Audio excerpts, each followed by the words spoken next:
សិនបើហាមពងនៅលើស្រោមពងស្វាសនេះអាចជាជំងឺក្លន់លូនឬក៏ពោះវៀនធ្លាក់ជំងឺក្លន់លូនឬក៏ពោះវៀនធ្លាក់ចូលពងនេះកើតច្រើនហើយជាពិសេសនៅលើកុមារប្រុសច្រើនជាងកុមារស្រី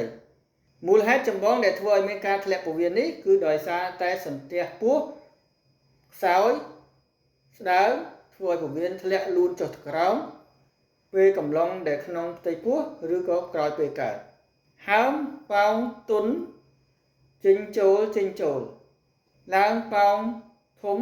នៅពេលដែលកុមារយំឬក៏ក្អក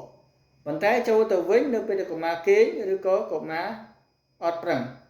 ប៉ុន្តែបើមានសញ្ញាដូចជាក្រហមហើមឈឺក្អួតច្រើនយំច្រើនដាក់ថ្នាំទៅអត់បាត់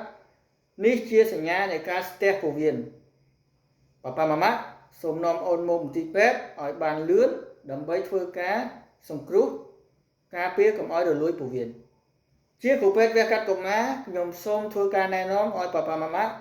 ដែលអូនមានអាការៈដូចនេះសូមនាំមកមន្ទីរពេទ្យឲ្យបានឆាប់ដើម្បីជៀសវាងនៅបញ្ហាផលវិបាកធ្ងន់ធ្ងរណាមួយដែលអាចកើតមានឡើងខ្ញុំដុកទ័រលីឯកទេសវះកាត់កុមារ19ឆ្នាំបទពិសោធន៍ស្តង់ដារអន្តរជាតិដែលបានធ្វើការវះកាត់ជំងឺក្លន់លូនកុមារបានយ៉ាងច្រើនប្រកបដោយជោគជ័យសុវត្ថិភាពនិងគុណភាពខ្ពស់តាក់ទងជាមួយនឹងខ្ញុំបាទតាមរយៈអាស័យដ្ឋាននិង Telegram នៅលើ Bio Profile